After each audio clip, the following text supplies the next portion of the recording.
नमस्कार मित्रांनो, आजच्या व्हिडिओमध्ये आपण भारताच्या नकाशामध्ये महाराष्ट्राचं स्थान आणि विस्तार त्यासोबतच महाराष्ट्राबद्दल इतर माहिती जाणून घेऊ। जर आपण भारताच्या नकाशामध्ये पश्चिम साईडला गुजरात आणि मध्य प्रदेश याच्या खाली आणि कर्नाटक आणि तेलंगणा याच्यावरती पाहिलं तर आपल्याला महाराष्ट्र राज्य मिळतं।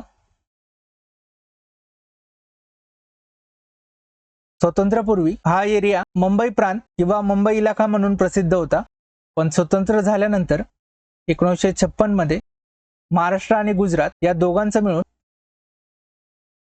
मुंबई हे द्विभाषिक राज्य तयार करण्यात आलं।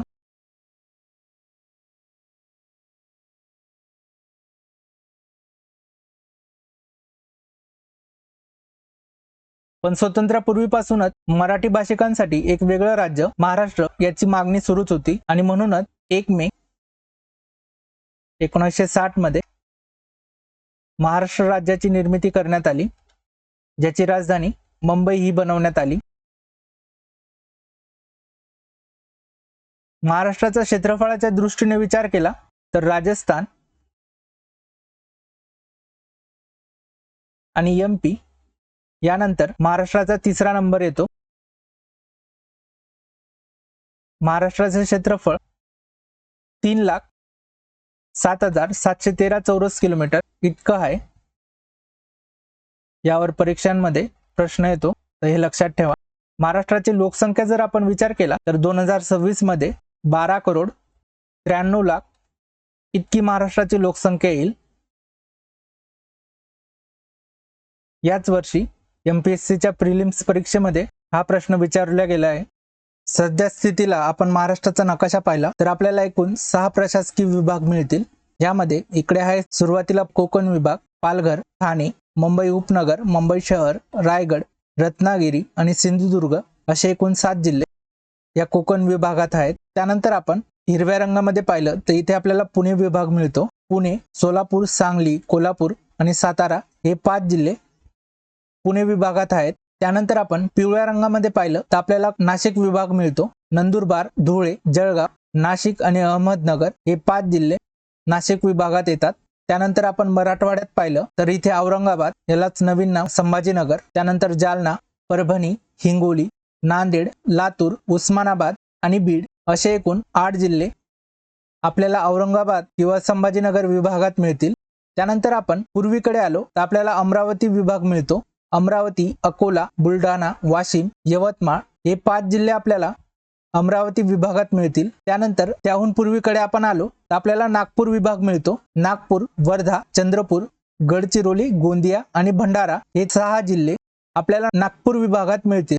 7, 5, 12, 12, 8, 20, 20 हे 10, 30 आणि हे 6, 36 असे एकूण 36 जिल्हे आपल्या महाराष्ट्रामध्ये आहेत। आपण पाहिलेला सर्व डाटा इथे आपण लिहून घेऊ। महाराष्ट्रामध्ये सध्या स्थितीला 6 प्रशासकीय विभाग आहेत।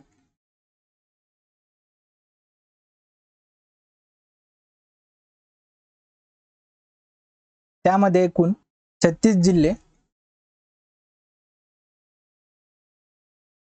आणि यासोबतच 358 तालुके आहेत। हे पाठांतर करायची गरज नाही, तुम्ही जर 2-3 वेळा हा डाटा पाहिला तर तुमच्या लक्षात राहून जाईल। जर आपण महानगरपालिका पाहिल्या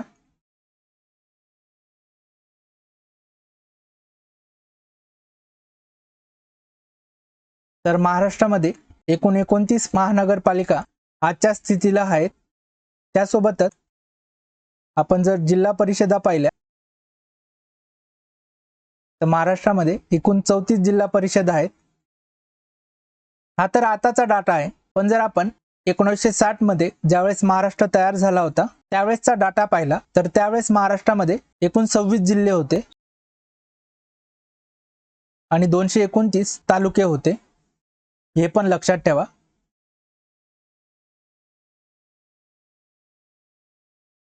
यानंतर आपण महाराष्ट्राचा रेखावृत्तीय विस्तार पाहिला, म्हणजे इथपासून इथपर्यंत।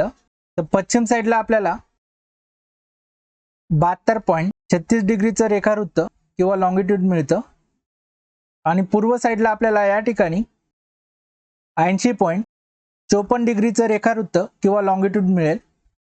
हे अंतर आपण पाहिलं तर हे एकूण अंतर जवळजवळ 800 किलोमीटर इतकं येईल. आपण लिहून घेऊ. महाराष्ट्राचा रेखावृत्तीय विस्तार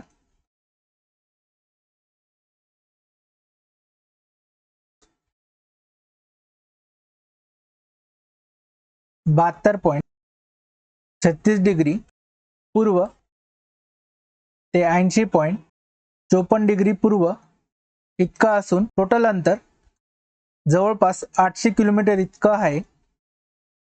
जर आपण महाराष्ट्राचा अक्षवृत्तीय विस्तार पाहिला म्हणजे इथपासून इथपर्यंत, तर आपल्याला या ठिकाणी 15.44 डिग्रीचं लॅटिट्यूड किंवा अक्षवृत्त मिळेल आणि आपल्याला या ठिकाणी 22.6 डिग्रीचं लॅटिट्यूड किंवा अक्षवृत्त मिळेल. आपण जर हे उत्तर दक्षिण अंतर पाहिलं तर हे जवळपास 720 किलोमीटर इतकं येईल. याचा अर्थ काय की महाराष्ट्राचा पूर्व पश्चिम विस्तार हा जास्त आहे आणि उत्तर दक्षिण विस्तार त्या मानाने कमी आहे. इथे आपण लिहून घेऊ. अक्षवृत्तीय विस्तार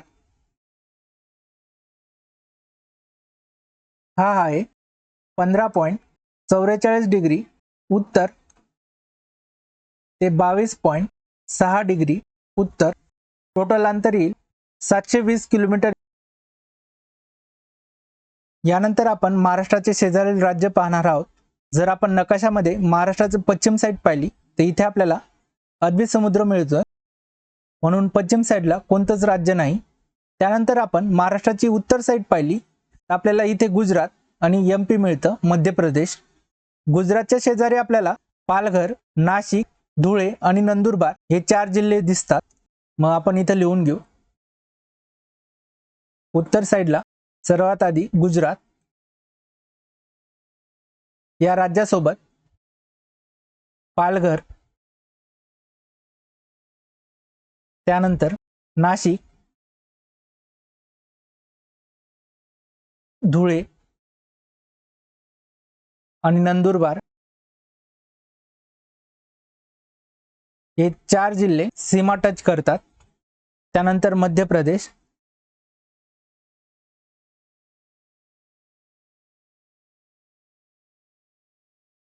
मध्य प्रदेश सोबत नंदुरबार, धुळे, जळगाव, बुलढाणा, अमरावती, नागपूर, भंडारा आणि गोंदिया हे सर्व जिल्हे बॉर्डर शेअर करतात.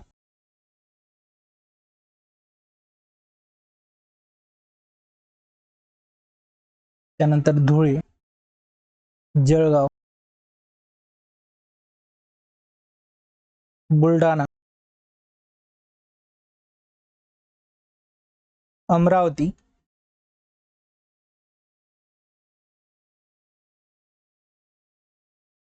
नागपूर,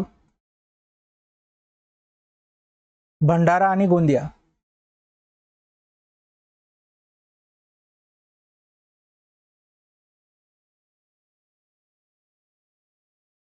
हे टोटल 8 जिल्हे मध्य प्रदेश सोबत सीमा टच करतात.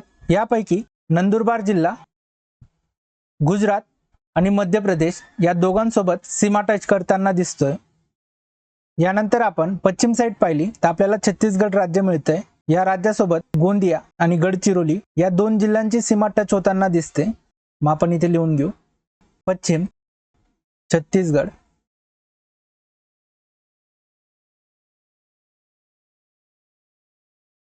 गोंदिया आणि गडचिरोली.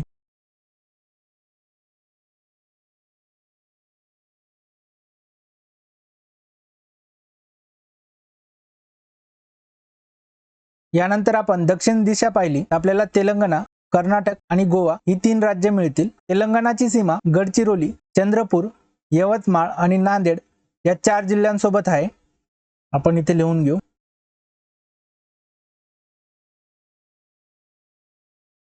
तेलंगणा याची सीमा गडचिरोली,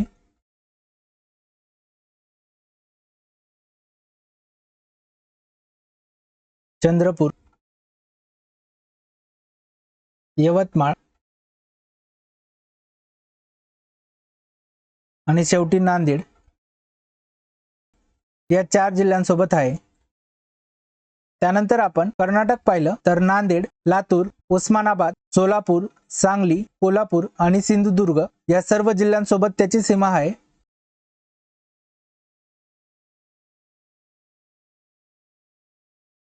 नांदेड, लातूर, उस्मानाबाद, याचं नवीन नाव धाराशिव,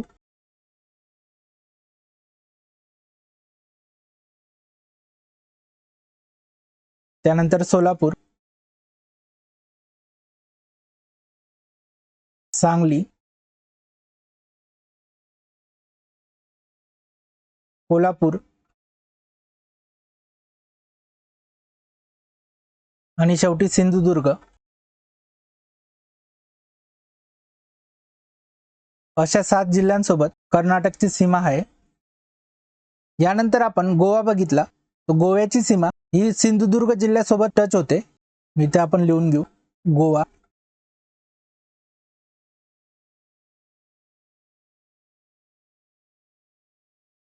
सिंधुदुर्ग जिल्हा.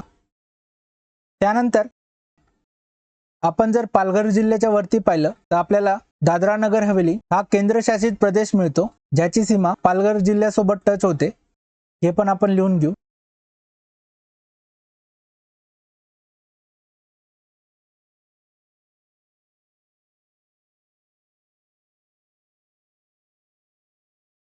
पालघर जिल्हा आणि उत्तर दिशा. तर अशा प्रकारे आपण महाराष्ट्राच्या सीमेला लागून असलेले राज्य पाहिले. या सर्वांपैकी जर आपण नंदुरबार आणि धुळे हे 2 जिल्हे पाहिले तर या दोघांची सीमा गुजरात आणि MP या 2 राज्यांसोबत टच होते. त्यानंतर आपण इकडे गोंदिया आणि गडचिरोली जिल्हे पाहिले तर यापैकी गोंदिया जिल्हा MP आणि छत्तीसगड या 2 राज्यांसोबत बॉर्डर शेअर करतो आणि गडचिरोली जिल्हा छत्तीसगड आणि तेलंगणा या 2 राज्यांसोबत बॉर्डर शेअर करतो. त्यानंतर नांदेड जिल्हा पाहिला